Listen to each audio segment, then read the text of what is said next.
It's your boy, Zoe Phillips. Thanks for tuning in to Zone Coverage Podcast, home of the HBCU Sports Authority, the oracle on all things HBCU. I'm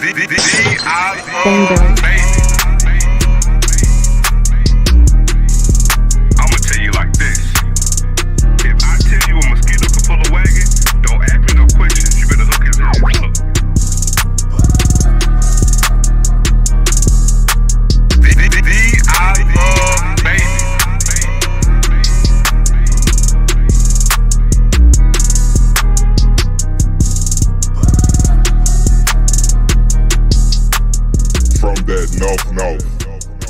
It's your boy, Zoe Phillips. What's going on? What's going on, man? Thanks for tuning in to another episode of Zone Coverage Podcast with your boy, Zoe Phillips, man. Guys, season 1, episode 11, man. Thanks for tuning in. Got a real good show for you guys today, man. As you guys know, we had the HBCU Combine on yesterday, on Monday, leading up to Legacy Bowl week, and we're going to get into a lot of other Legacy Bowl stuff, but going to actually go ahead and get started today, man. I'm going to bring my guest on, man. Guys, you guys need to follow and entertain and get to know. I'm bringing up Gerald Huggins, man, who's actually HBCU grad himself, and look, he's actually over at Morgan State right now doing his thing in the MEAC, but he's an actual scout. HBCU talent extraordinaire, man. You guys need to check him out. Does a lot of work with Blue over at Blue Bloods, but also, man, with draft HBCU players. And if you guys get a chance, go on Twitter and actually follow Draft HBCU, man. Give it up, man, for none other than my boy Gerald, man. Bring in my boy Gerald Huggins. Yo, Gerald, what's going on, my man? What's going on, man? How you doing? Doing pretty good, man. Look, thanks for coming on, man. Look, we got a lot going on, man, especially with the HBCU Combine, and just felt like, man, got good reach and really wanted people to tune into the Legacy Bowl. We've been trying to employ to get people to go, but HBCU Combine is a big deal. You're well in tune with it, you and Blue, and just wanted you to ask you some things, shine some more light on some of the HBCU players, and wanted to start out with a few questions. First things first, I want to ask you, man, as of today, like, how would you assess the overall talent at this year's HBCU Combine compared to the previous years?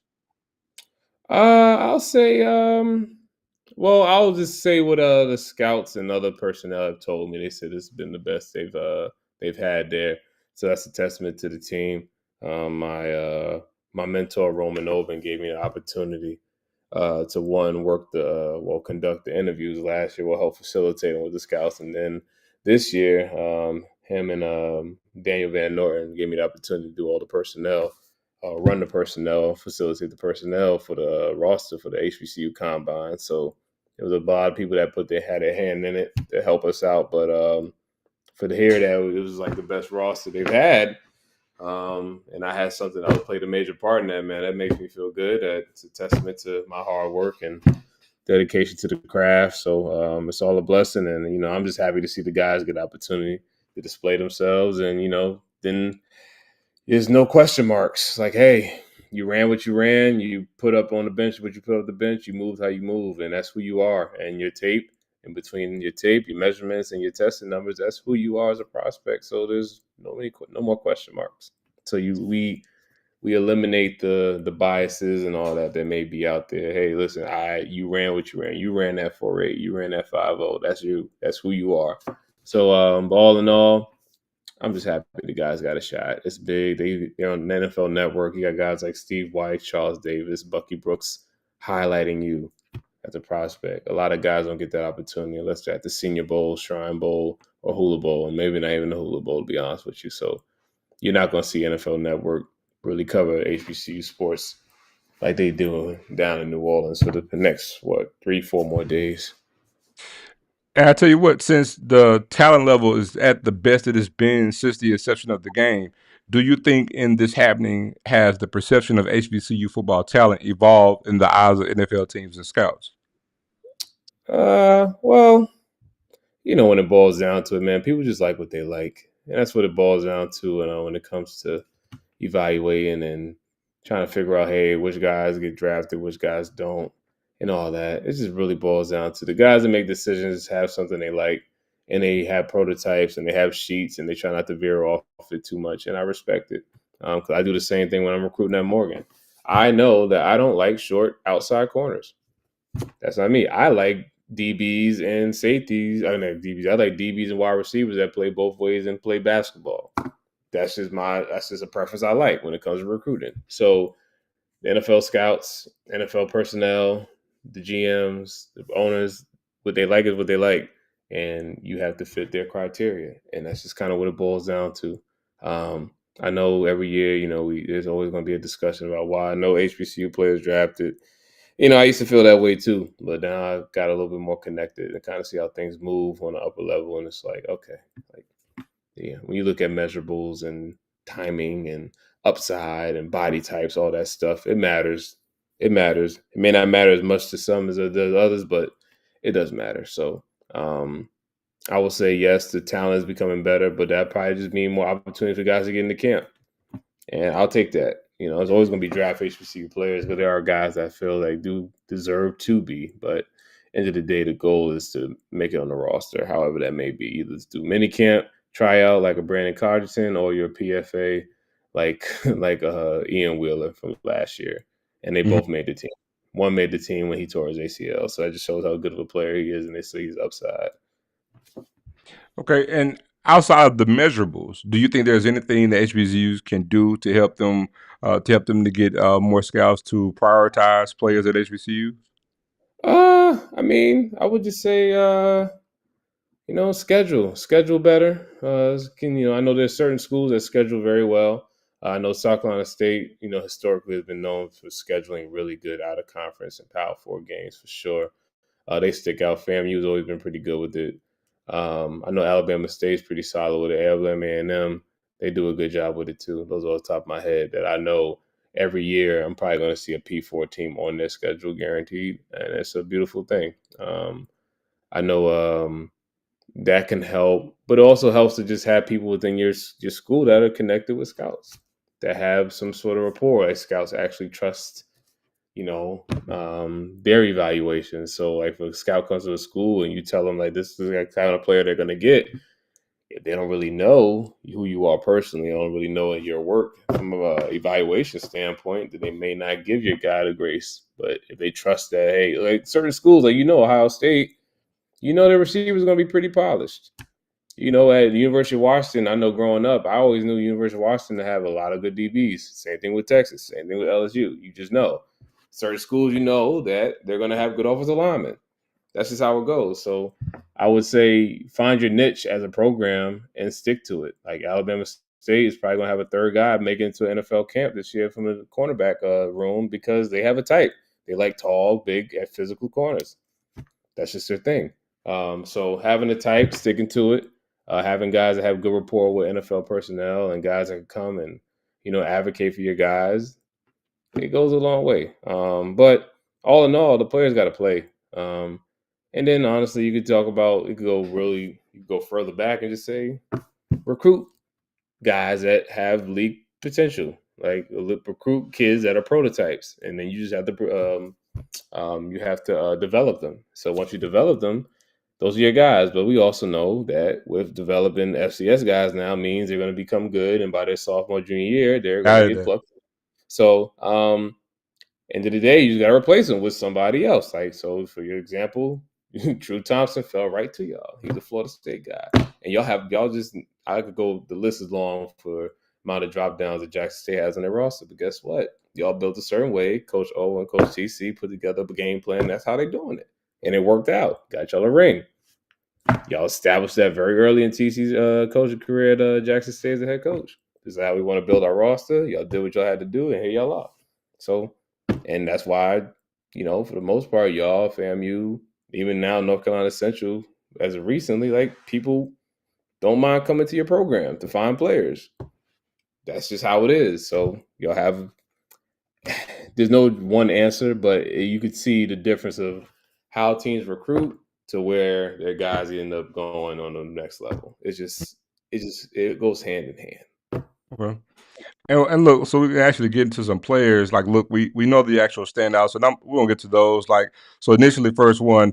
Well, I'm actually read out the list we actually got here, man. So, standouts you put up there, man, with Kendall Bowler, Fred Stokes, Fontez Mansfield, Elijah Williams, Robert McDaniel, Sadiq Salawu, Jason Ivey, Miles Crawley, Irv Mulligan, Joaquin Davis, and Jeremiah Pruitt. Now, I want to start with Joaquin, out of North Carolina Central, wide receiver. Now, he turned here as the combine, but what stood out the most about his performance to you? How do I say? I mean, for the most part, he looks like something you can mold into something if you really will have the time to do it. I mean, he is all about 6'4", think about pushing 200 pounds, pretty long arms, just a long athlete, like long stride, back end. I think he actually, that speed, not even a back end. His get out is intense, which means his acceleration is good. So that's a good early burst acceleration with his routes. And he could get over top of guys. Just the offense didn't really cater to the exact need, but that's not what their offense was predicated around. That's North Carolina Central. That's okay. That's just how it goes. And I usually don't like using the word raw, but he is raw. He can work on some things with his route running, his tempo, and some catching, some focus drops at times. But for the most part, so a good project. Yeah, it's a really good project with that high athleticism traits. You could just work with that. Other guys, if you have those inconsistencies in your game and you're not a good athlete, it's like, okay, we're not going to deal with that. But if you're a good athlete, okay, a team can work with it because they feel like they can make it work. And like I said, he's a big kid. He looks good. I don't know if you ever saw him. You probably saw him in person. I know he was there. I'm in Miami. Yeah. So, okay, yeah. So, So, yeah, he's a good-looking kid. So he has everything ahead of him. He's intriguing, and that's why he's a prime example of everybody needs to come in. Everybody should perform because you just never know what's going to happen for you. Yeah, and what was mind-boggling was he had the best 10-yard split on the day. Yeah, he got out. He was early burst out the gate.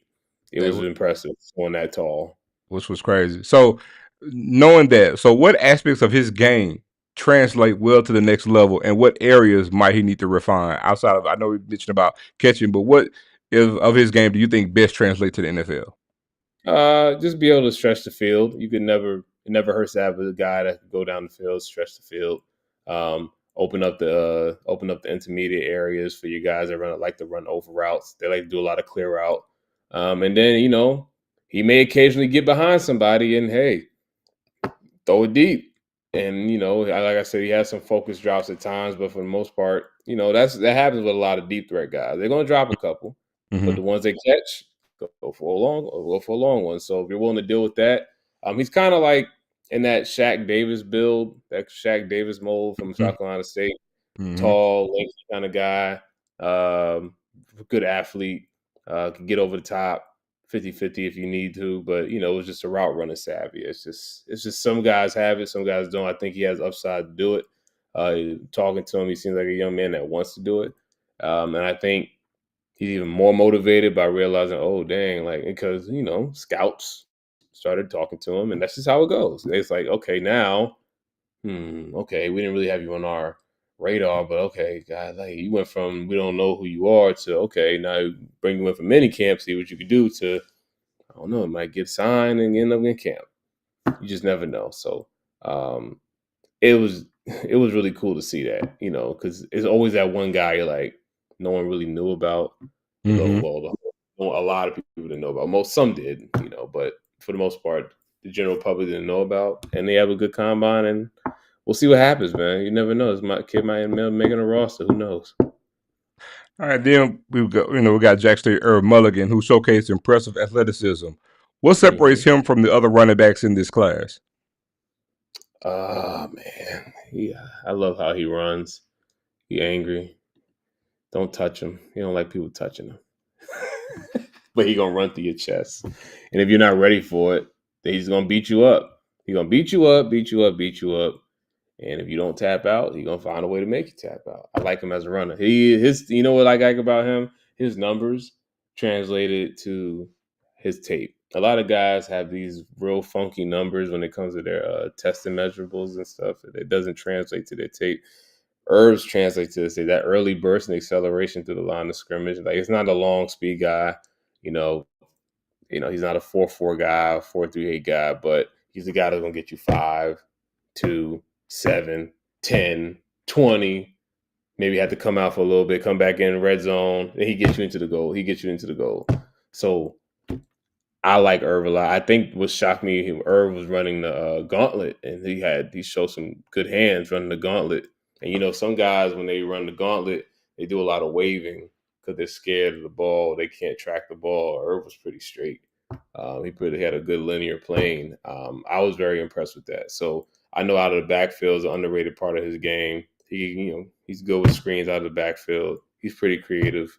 I won't say he's just a true one-cut guy for the most part, but he has some wiggle, hyperactive feet.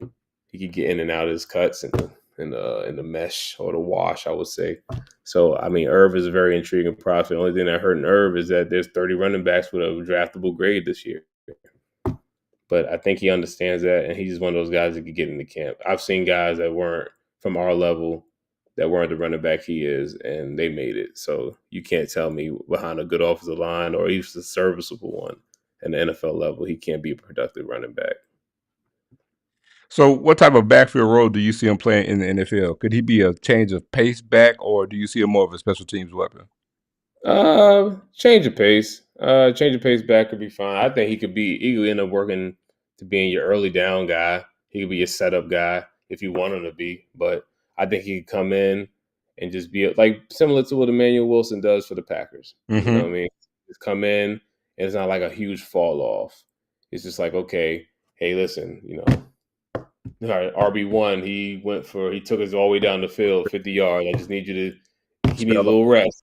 Give me 20 more. Give me 20, 25 more. Emmanuel Wilson do that. And sometimes if he's hot, they leave him in. Mm-hmm. And now you get to take it to the end zone. So I think Irv has a similar upside to that. I think Emmanuel Wilson was a little faster on a linear speed, but all the short area quickness stuff, early burst stuff, finishing power, finishing burst, like that stuff right there is good.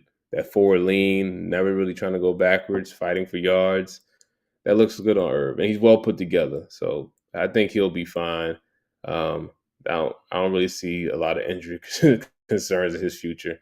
So I think he has a real shot to make a name for himself. But of course, they're going to use him on special teams too, and he knows that. He knows that, and he'll be fine. So what would you like to see from him at JSU's Pro Day, or if he happens to get any type of individual workout? What can Irv do? I would say the bench. He could just improve on his bench. I know that's very got 9 reps. Yeah, he could get more than that. I always felt like every player needed to do at bare minimum 10. Yeah, I mean, I'm big on I would say all the big guys linebackers. Oh yeah, of course them, but skill guys, running backs. Yeah, I would say the linebackers and those linebackers and up, D tackles, tight ends even. Well, depends because some of these tight ends are receivers for real, but for the most part, the big guys you gotta get 20 plus. The smaller guys 10 plus. I think that's a fair. You've been in college for 4. Some of these guys 6 years. You got to be able to put up 10 to 15 times. That just shows that you're like at least trying to hit the weight room. Because why not? So I think the number he hit was okay, but I would say, he could run his 40 again if he wants to. I would say maybe some 3-cone. I'm not the testing. I guess for me is like the testing is who he is on tape, so it doesn't really concern me that much. If you like his tape, it shouldn't be an issue. Mm-hmm. But that's me. I do value the testing. Don't get me wrong. I don't want to sound like testing doesn't matter, because it does. But I'm a film guy, so I know I made mistakes of like changing grades and changing reports based off testing numbers, and I will never do that again. So I'm just don't lie. I'm gonna just trust what I see. So that's how I'm moving forward. So that's how I feel about Irv. Testing was good, could be better, but his tape is good, so it doesn't bother me. I don't think he's fine. He didn't lose any steam from this past week. Okay. And then we get over to Rob, who I was really, really intrigued by Rob all year. And I'm going to get to Mark Gaston as well. But I wanted to ask you about Rob. He shows strong versatility. That's been his strong suit all year. How important is that for his NFL draft stock? Oh, it's everything. He's the most versatile, probably the most versatile defender in the draft. I could honestly say that. Now, any of my homies that in the media draft space, I will debate it, because there's not a player out here that could say they played outside corner, nickel, linebacker. Then you could damn near say edge defender. Sometimes he was on the line of scrimmage. Strong safety, free safety. Find me, please, anybody that's listening, find me a player that did all of that. Find me. It might be one. Matter of fact, Keandre Jackson, because that's Rob's doppelganger from Illinois State. Swear the kid is the same size, former corner, moves to safety, big physical guy, but you're not finding guys more physical than Rob.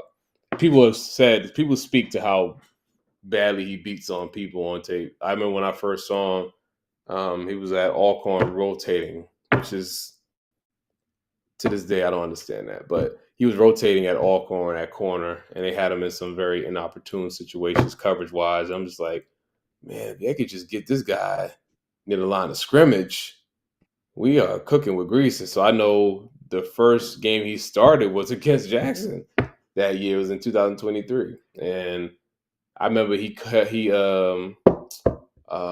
dropped about 20 yards in coverage, and then the quarterback got out the pocket and scrambled towards the yard marker. And we got him. And he caught him behind the line of scrimmage. I said, "Yep, I knew it.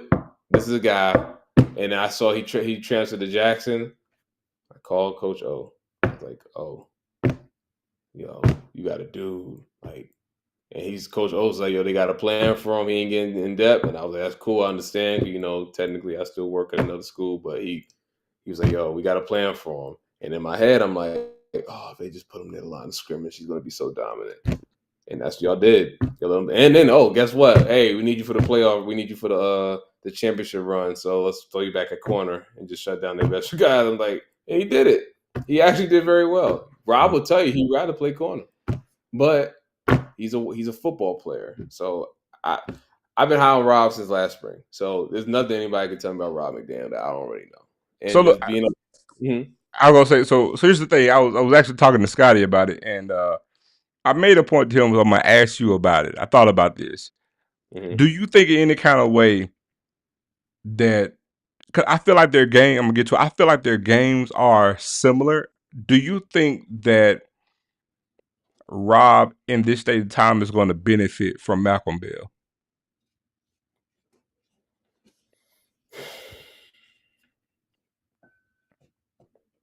His comp, I've struggled with a comp with Robin for a long time, but I was like, you know what? Marquise is his comp. Marquise Bell is his comp. Like, it's just they're same height, same weight. It's a lot of similarities there, and I told Scotty that today. But and so I was thinking, because if you look at the trajectory, during that season, Malcolm's last season at FAM, going to the draft process, right? The way everything panned out, fell into a good situation when he signed with Dallas as a free agent, and he was one of the highest paid free agents. I was just saying, do you think Rob in some shape, form, or fashion is going to benefit from that? Because remember, even when he got there, moving the outside linebacker, you know what I'm saying, for Dallas, having a great first year with regards to tackling under what's my guy, Washington head coach, Quinn. Under Dan Dan Quinn, and Dan Quinn is really, really great with tweeners, right? Mhm. And just knowing saw how that play out, I was thinking with Rob, I was like, and with that versatility, do you think Rob benefits from Malcolm Bell? Oh yeah, listen, like I was talking to one of my mentors that's in personnel. Man, they like the tweeners. Those tweeners they're intriguing and definitely the way the league is now. There's going to be a nickel corner drafted in the first round. I feel like Jahdae Barron should get drafted in the first round, so it's going to set a precedent for like those real versatile DBs that can literally do everything. I mean, Jahdae Barron is not as big as Rob, and I don't think Rob is as athletic as Jahdae, but Rob is a freak for what he is. Running 4.55, 38 vert, 14 on the bench. Versus, I mean, he did everything. Rob did everything he's supposed to do. Like he's one of those another kid that did everything he's supposed to do for the from the school he's at, and he just has to have one team believe in him. All it takes is one team, and he's going to benefit from the Marquise Bell. He is honestly, Rob McDaniel is a similar player and build to John Huggins y'all had from last year. Very similar. Big. There was some other stuff that with John that kind of affected his draft stock, but Rob is clean as a whistle, and then he has the athleticism and the size to go along with it. So I guess maybe all the plans that they may have had for John Huggins, they may give it to Rob, and I think that'll be beneficial to Rob. Rob is a kid that's probably going to get this second contract if they put him in the right position and right situation. So I just thought about something that you just stated. So how every team has their plan, they have their draft board, but sometimes too, it's like a game day, right? You have a plan, but then the draft, it being the game, can change things as the draft goes on, right? Because hey, we didn't plan for this. So if that nickel corner gets drafted in the first round, and let's just say it starts some type of effect, right, with some other nickel corners or other corners going higher than normal, where do you see a possibility of Rob getting drafted if that helps him move up higher or move up earlier than normal, than expected? Man, I usually temper my expectations, man. I'm gonna stick to this. Rob is a guy that's worth being drafted. If he gets drafted, that depends on a lot of other factors outside of his playing ability. Because strictly off his playing ability, I want to make sure there's a distinction here.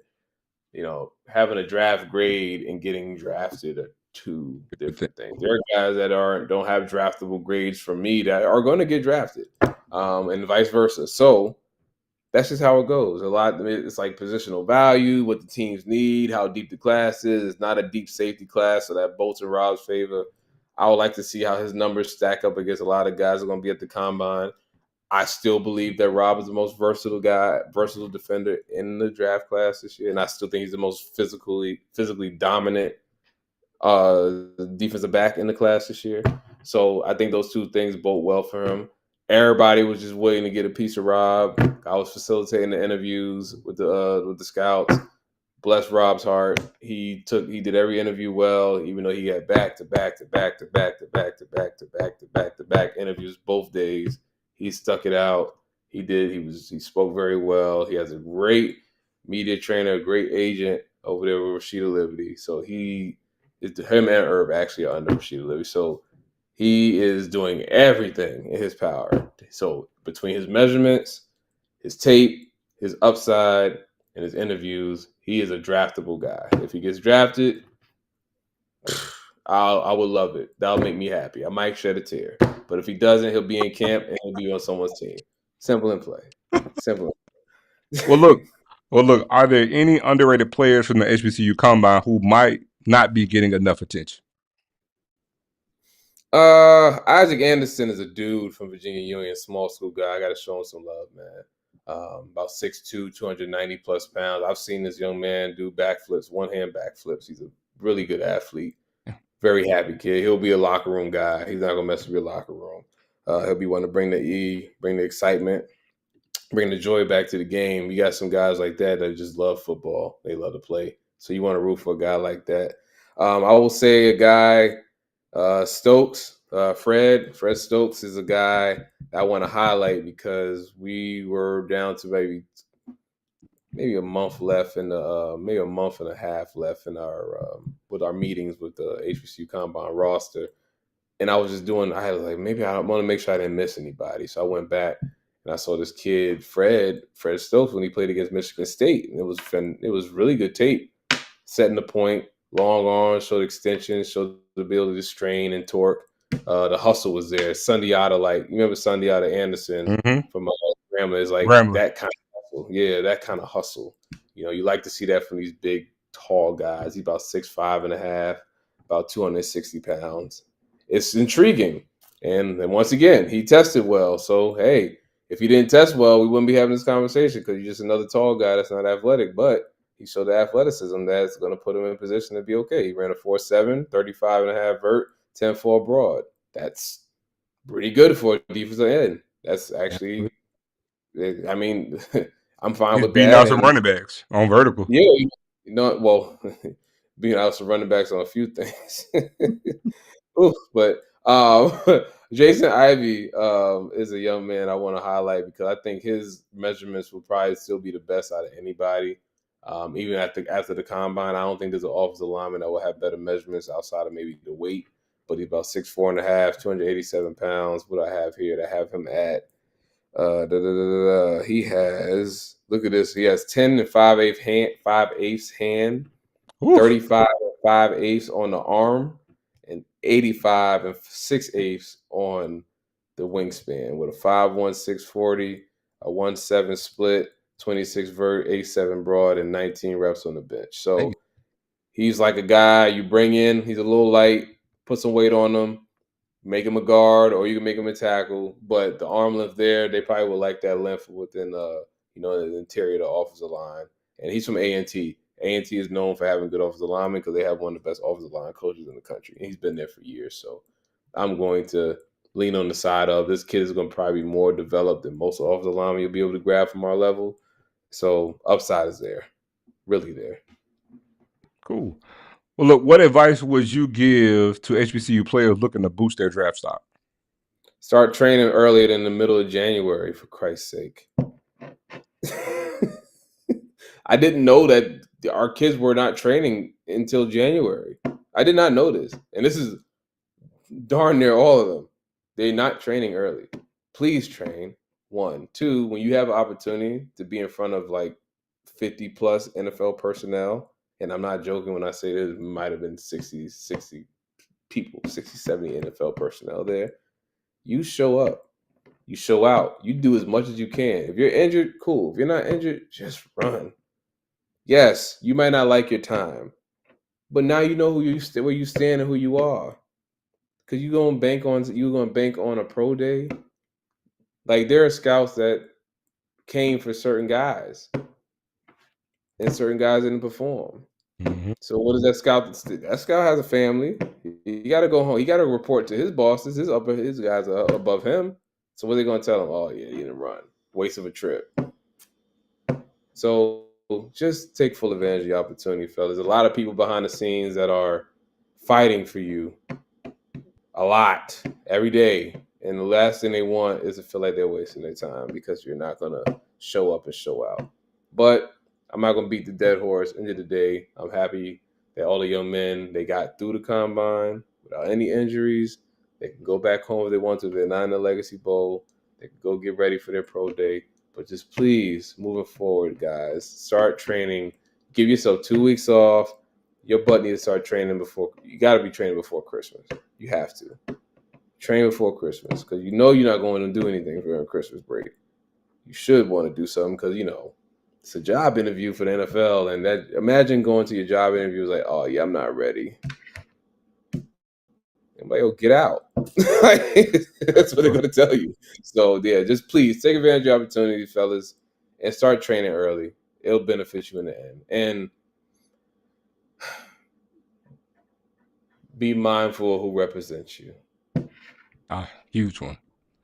So, look, what role do showcases like the HBCU Combine play in helping players land opportunities at the next level? No pro day, HBCU pro day will have all 32 teams there. plus more. It's not going to happen. It's not. I don't know. I haven't. Well, I just started scouting 21. I haven't seen an NFL. I haven't seen a HBCU pro day that had 20. That had all 32 there. I probably lean on maybe the pro day y'all had with Aubrey Miller in them, maybe, but I don't even think they had all 32, but they had a lot. So, and think of that, and that's when you had even FAMU when they had about 3-4 guys with real good potential. They didn't get all 32, so you're able to be in front of all 32. Just give them just do it, because HBCU Combine, it's literally focused solely on you. Like they have the NFL Network is focused solely on you. Every single day, you're getting talked about by guys that are well respected in the industry. They're not just going to post guys they don't think have a shot. So just be the guy that you want to talk about. And if you don't want to, if you're trying to duck the smoke, then well, so be it. Then maybe the NFL is not for you. And the game is growing, and in the past of going to all of them except one, and been advertising it for it. You know what I'm saying? Beating the pavement for the growth of the game. Last year's turnout was pretty decent, but as you're well familiar, Yulman Stadium holds, I believe, 22,000. And I'm thinking that game and the weather typically is great, in that game so far since I've been there. And there's no reason why we shouldn't have about 10,000 fans in there. New Orleans is a HBCU city. It's in close proximity to a lot of the places, and the game is growing, but we just need to grow a little bit more. I think it's a damn good event. I feel at one point, if all things come to pass, I actually think it could get to the point where it could rival the Senior Bowl. And I would like for it to happen. But I think if we can get more talented players in, like we're doing this year, the talented HBCUs tend to get a little bit better. And the game it grows with the NFL Network. I believe the game can actually grow to, get to that point to be similar in stature to a Senior Bowl. Maybe not the same size, but close in status. What I'll put out there is, there've been some rumblings, and I don't even know how long the All-Star game thing is going to last with everything that's been going on in college football. That's true too. It's something. Just don't be shocked if it's just going to be a lot of just practices, or teams are just going to do or conferences are going to just do big pro days or something. Something's going to change. I can't confirm it or not what it's going to be at the moment, but it's not going to be like this for too much longer. As much as I love the Legacy Bowl to be like a celebration of our best guys from like around the diaspora, and everybody is coming out and showing love to it. That's really, at this point, I'm okay with the Celebration Bowl being that. Yeah, your team's not in the game, but show up. It's fun. It's just come, show love. It's an HBCU event. Why not? But when it comes to the evaluation piece, these teams don't want to waste their time. And if there's a bunch of guys calling out, not wanting to perform this, that, and the third, they spending money on these road trips for all their scouts to come to these games and performances for what? So it's a lot of things that go into it, but just don't be surprised if there are going to be some major changes coming soon down the pipe. Wow. Yes, indeed. Well, look, Gerald, man, I appreciate you for coming in, man. Look, let everybody know where you can be reached, man. Hit them up with all your socials and let everybody know where they can find you at. So I'm a draft analyst with FCS Football Central on SI. So you can find me on the website there. I'm doing the draft, handling the draft, doing my scout reports on all the FCS guys. Draft HBCU, of course, always. You can find me on X or Twitter. I still call it Twitter. I can't even call it X. I can't do it. Coach _Huggins II, and same thing on my Instagram, Coach _Huggins II. And if y'all want to follow me on LinkedIn, I throw a lot of my articles on there as well. So that's where you can find me. I have some more scout reports to do. I got to knock out some more HBCU guys, so I'll probably have the rest of those done probably within the next. It'll be done before the draft, so just stay tuned. Look, if they don't know, let them know what school you're affiliated with. I am with Morgan State University. Yes, indeed. I'm HBCU first. Everybody knows that. Well, look, man, I want to thank you for coming on Zone Coverage Podcast, man. Appreciate you for checking us out, man. Take it easy, bro. Appreciate you. Yeah, man. Thank you, Gerald, for coming on, man. Like bro said, man, y'all gonna follow him up at Draft HBCU. And look, man, we actually gonna get into it. Like I said, got some good things coming up for you guys, man. So we're actually gonna go ahead and jump into it, man. We got into the HBCU Combine and wanted to kind of get into the Legacy Bowl. Excuse me. Known as Legacy Bowl week, and look, had the first day of practice today, and like bro said, the combine was yesterday. So typical with the Legacy Bowl, they'll always have the HBCU Combine on that Monday. Then they'll have team practice periods, and for the rest of the week. So it's very very similar in nature to the Senior Bowl. So you'll have the whole big combine deal where all the scouts will be there, but the game is pretty much like the icing on the cake. The real work starts from the combine and actually transitions. Now, let me say this. All the players that's in the combine aren't playing in the Legacy Bowl.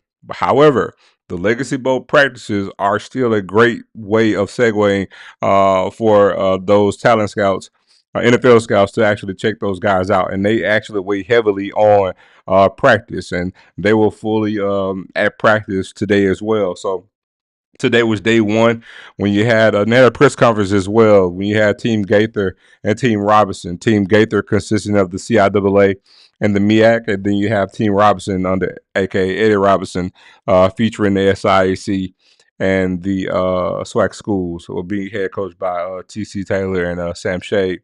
And then you have Team Gaither being coached by Chennis Berry and I forget the other coach. It'll come to me. I think I got a slide for it. But man, look, today at practice, against another day, watching Bucky Brooks and Sam Weiss on the NFL Network. Again, Rob McDaniel had a damn good day at practice. Jamari Gassett came in good, had good measurables, and had a great day at practice as well. Irv Mulligan from Jackson State, whose stock is continuing to rise, is doing amazing work. 2 consecutive days, and again, to go from what he did at the combine to transition to what he's doing at practice, knowing that he did so well yesterday, he's continuing that flow of doing so. And look, even he mentioned about wanting to be a good receiver out the backfield and also be good in pass pro, knowing that he saw that was the thing that he had the red flag on with regards to his skill on his chart. So his thing was to get better at those 2 things. So those guys stood out. But again, Joaquin Davis, man, phenomenal numbers, man. To be his size, and we saw. I actually did see him in Miami at the Orange Blossom Classic against Alabama State. And look, I'm 6'4", and that kid. Well, I mean, we're eye to eye, and excuse me, long arms. I have long arms. His arms appear to be longer than mine. And as crazy as it sounds, man, that kid look like he can actually grow another inch, believe it or not. Fast, quick twitch. It just wasn't utilized as much. And I think, the one thing is, his numbers and his measurables jump out at you, and they can see him as a project. So, I think if Central has another pro day and he does well there, I can see him, and if he interviews well, if there's more than one team that's taking a flyer on him, I could see somebody possibly drafting this kid in the 6th round. As crazy as it sounds, but if he comes in to be a undrafted free agent, I think this kid got what it takes to actually make it. So really interested to see how it's going to go. So we'll tune in tomorrow, see what practice looks like on the in the group settings when they break down position groups, see how that looks, and just go from there. And like we said, just turn to the Legacy Bowl, on this upcoming weekend. So it should be a good game. It's gonna be pretty cold in New Orleans again. So that's gonna be crazy. And let's see. We'll actually get here, man. Actually came up with the Cactus Jack HBCU Cactus Jack recap, and had those game over the weekend. And man, let me just tell you, it was a good bit of baseball, man. A lot of scoring. Saw one game where you had Grambling beat Southern 20-10, and Southern actually played the game today. They lost 13-1. My cousin actually pitched today. Stephen Tolbert, man. I was supposed to actually make my way down there, but I couldn't do it. So But I will be down there in Louisiana at some point in time, and when they come here to actually give them a chance to check them out. But you see the Cactus Jack Foundation released their all-tournament team, and you can see there, and again, you have those 6 teams playing within the Classic: Alabama A&M, Texas Southern, Jackson State, Grambling, Prairie View, and Southern. And you can see on the coaches' standpoint who all made it, excuse me, and who didn't. And 1 second here. And you can see, excuse me, and let it be known, Jack State actually won the tournament. Pew this up, my bad. Jackson State won the tournament, and you actually see within the team, you got in the infield, you got Shannon Martin from Grambling, you got Lady Alvarez from Jackson State, Wilbert Perez at Jackson State, Jaden Jones, Texas Southern, Landon Williams from Prairie View, Taj Bates and Benny Biker from Southern. In the outfield, you got Cameron Hill from Grambling, Trey Rutledge from Alabama A&M, Joseph Eichelberger from Jackson State, Trey Bridges in Grambling, Miles Jackson from Alabama A&M. Pitchers, you got Alan Payton from Grambling. You have Renard Grace and Nick Luckett from Southern. You have Landon Grant from Prairie View, Eric Gonzalez and Kosi Ditter from Jackson State, and you have Leroy Tavares from Texas Southern. At catcher, you got Pierre Cabral from Jackson State. Utility, you got Jalen Mack from Southern. And then the coaches, you got Davin Pierre from Grambling, Omar Just from Jackson State, and Chris Crenshaw from Southern. Then you got honorable mention. You have Mason High School from Prairie View, Niall Banks, KJ White, Jacoby Radcliffe from Southern. You have Amar Donato from Prairie View, Martavius Thomas, Aries Gardner, Randy Reyes from Grambling, Shamar Harris from Jackson State, Desmore Joseph from Alabama A&M, Bryken Hammond and Raymond Clark from Alabama A&M as well. And then you have Jesse Herrera III, Dalen Carlton from Texas Southern, and lastly you have Cardell Thibodeau from Southern University within the Cactus Jack Classic. So looking forward to that tournament coming back again next season. And kudos to everybody who actually represented their families and their teams and made that conference team. Next up, we have, hold on. Next up here. Well, I wanted to kind of get into, we have Delaware State and their new staff, which I think is going to be an amazing thing. Really wanting to get into this. I'm actually surprised. Kind of got into this and earlier, guy with Scotty, but I kind of wanted to even take a bigger, deeper dive into it. I like the staff. I really do. Like what they're doing. I'm seeing some things being pieced together, and I think Deshaun Jackson did a good thing in this first cycle with this first staff. And I'm actually go ahead and get started with this, man. First up, man, we got Sammy Parker, and Sammy Parker is someone I'm familiar with. Was a high-profile recruit coming out of high school, and actually played at Long Beach Poly. Played the same high school that Deshaun Jackson played at.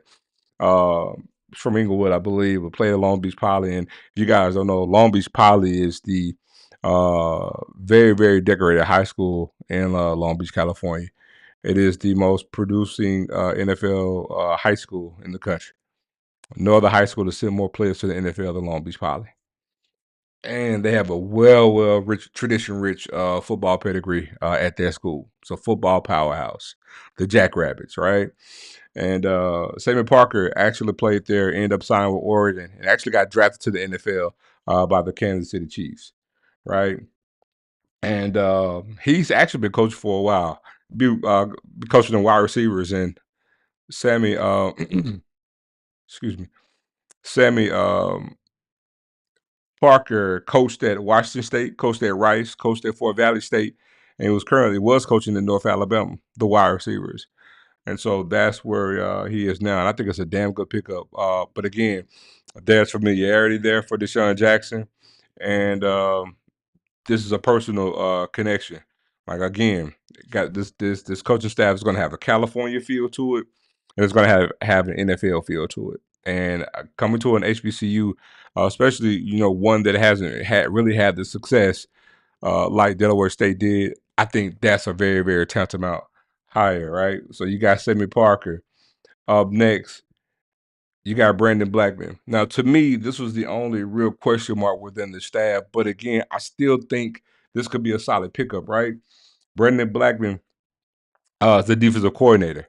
All right, and this guy actually came over, coached at FBS level. Coached in New Mexico, coached at Arizona State, and he actually played at Tennessee State.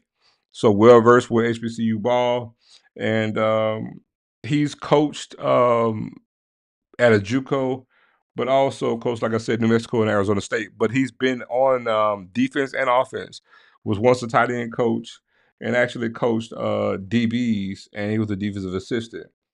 And he was a DB coach at Western Illinois as well. So between being a grad assistant at Arizona State, coaching DBs at Western Illinois, doing some coaching at Arizona State, and then again coaching at Orange Coast College, which is a junior college, and he's transitioning over. So I think again, being at Orange Coast College, there may be some type of tie-in with some type of connection locally with meeting up, whether between Travis Clark or Deshaun Jackson.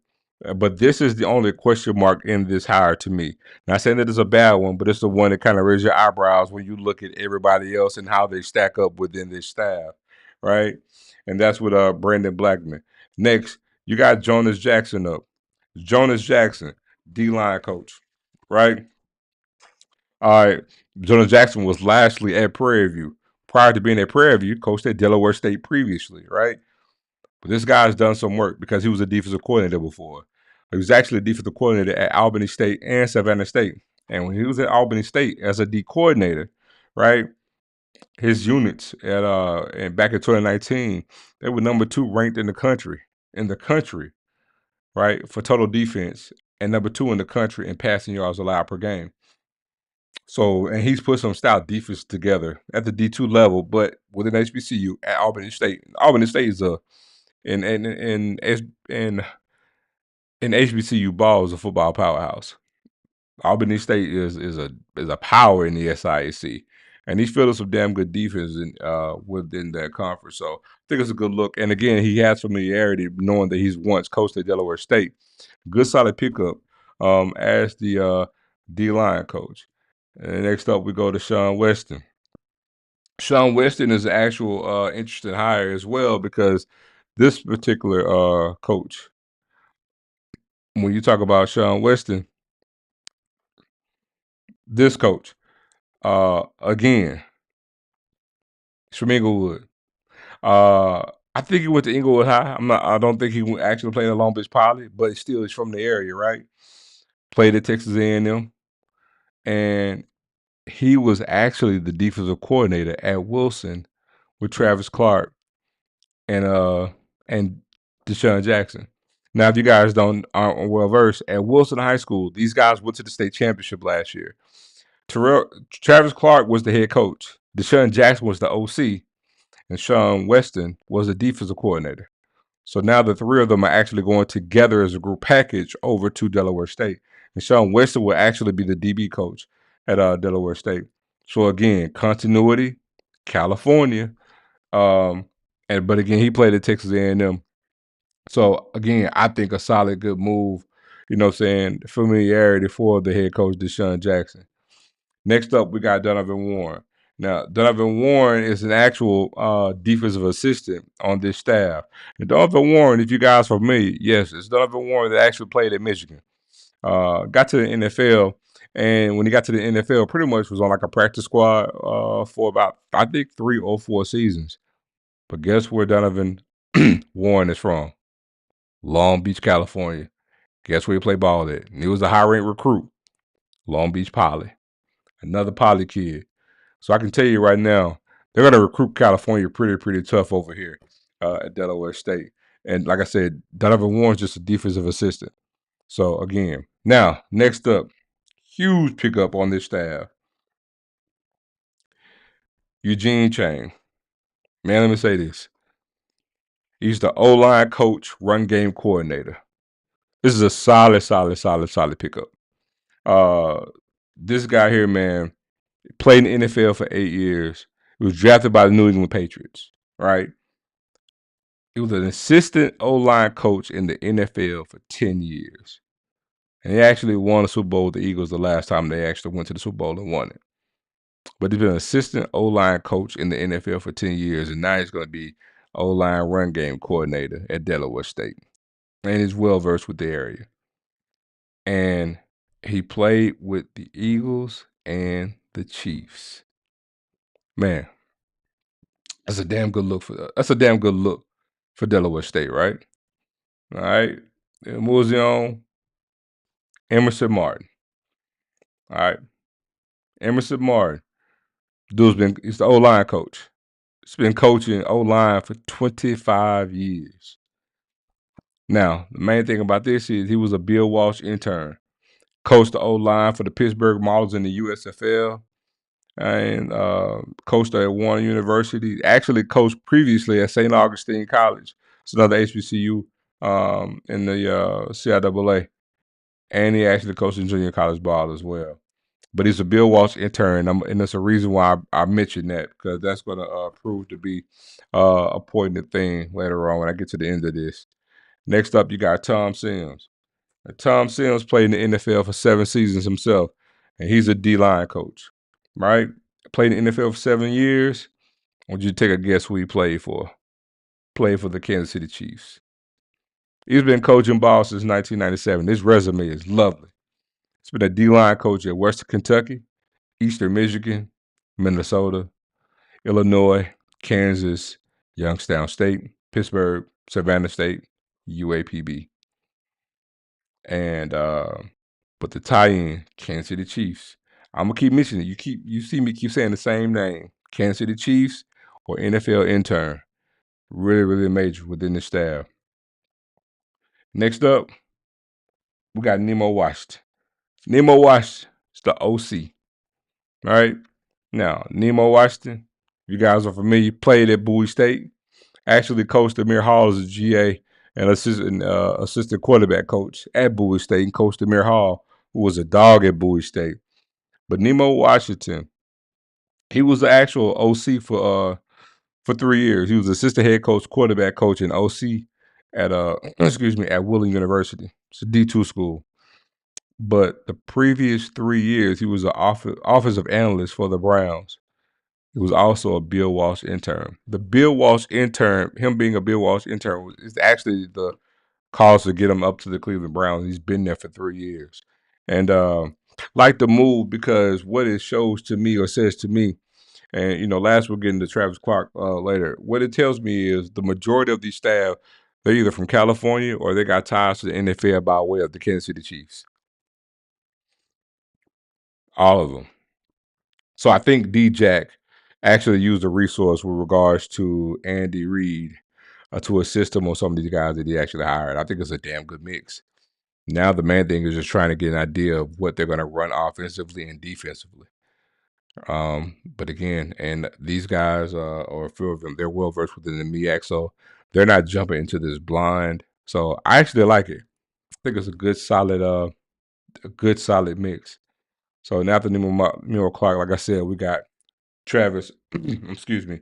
We got Travis Clark, who's the assistant head coach, who is Deshaun Jackson's right hand man.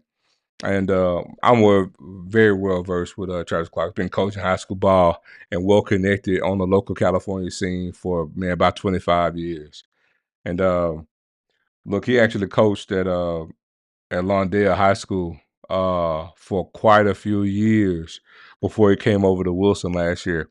And look, him and D-Jack and Weston actually went to Woodrow Wilson High School in LA, and went to the state championship. They lost.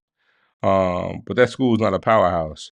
And one thing about Travis Clark, man, when he was at Lawndale, man, they won the Ocean League, which is the league that they're in. They won the Ocean League 7 times, and all 7 times he was named Coach of the Year. And then they also won the state championship in 2018. So, man, prior to that, like I said, he coached at Inglewood High School, and he also coached at Santa Monica High. But Travis Clark is a glue guy. He's a glue guy. One of those guys that's like well connected, knows a lot of guys on the local scene, and they're gonna get a lot of intricate, close pieces, man, from Inglewood, from Long Beach, from the Moore League. That's another league. The Moore League is the league that Long Beach Poly plays in, and they're gonna get some. You got Milliken, you got Jordan, La Brea, um, forgetting one. But they're gonna get a lot of good kids out of that league to head over head east over to Delaware State. So again, congratulations to Deshaun Jackson. I think he got a great staff. Now just waiting to see how this thing is gonna look and how these guys are gonna move to really get that done. And let me see here, man. And we can move next over. Going up over here now, man. We got actually the spring games got scheduled.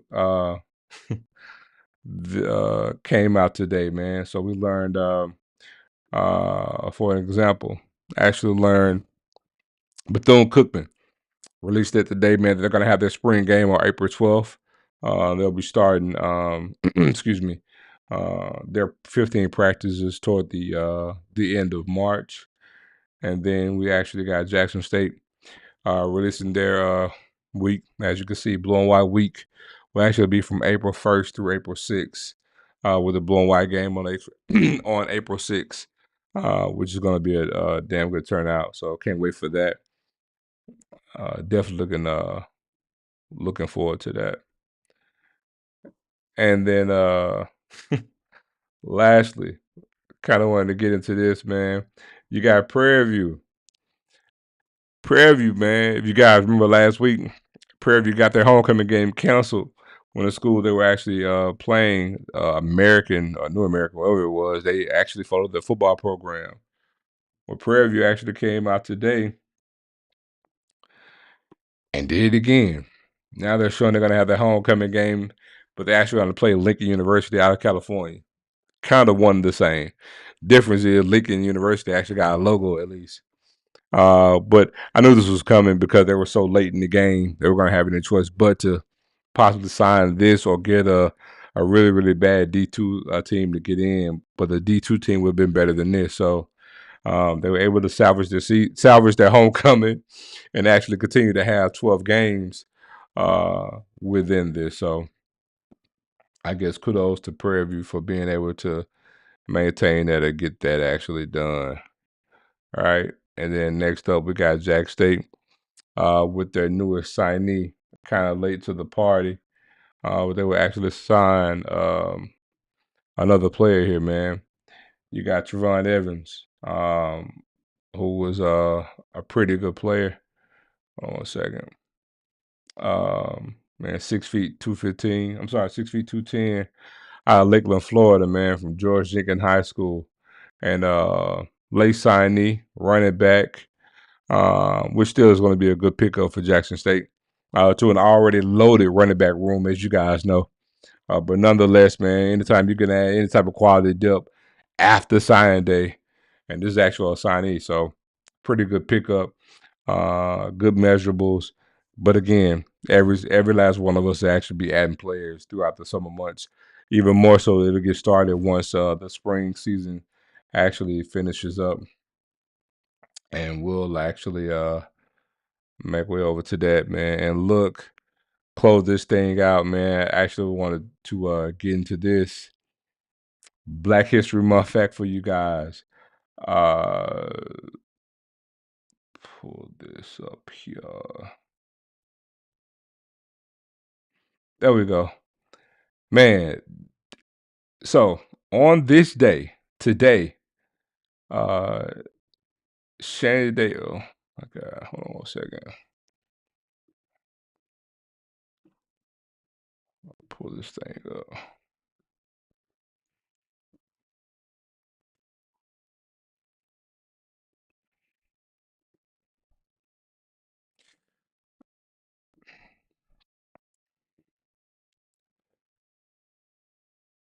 All right, on this day, All right, on this day, at the 2006 Winter Olympics in Toronto, Italy, Shane Davis became the first African American athlete to win a gold medal in an individual event at the Olympic Winter Games when he won the speed skating 1,000 meter event, and he also won a silver medal in the 1,500 meter event.